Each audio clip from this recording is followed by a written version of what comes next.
You ask Tiger to solve. This deals with linear equations with one unknown. The final result is x equals 4/81. Let's solve it step by step. Simplify the expression. Convert the integer into a fraction.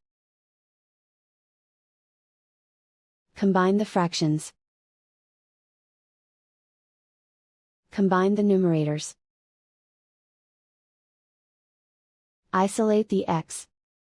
Divide both sides by 27. Simplify the fraction. Simplify the arithmetic.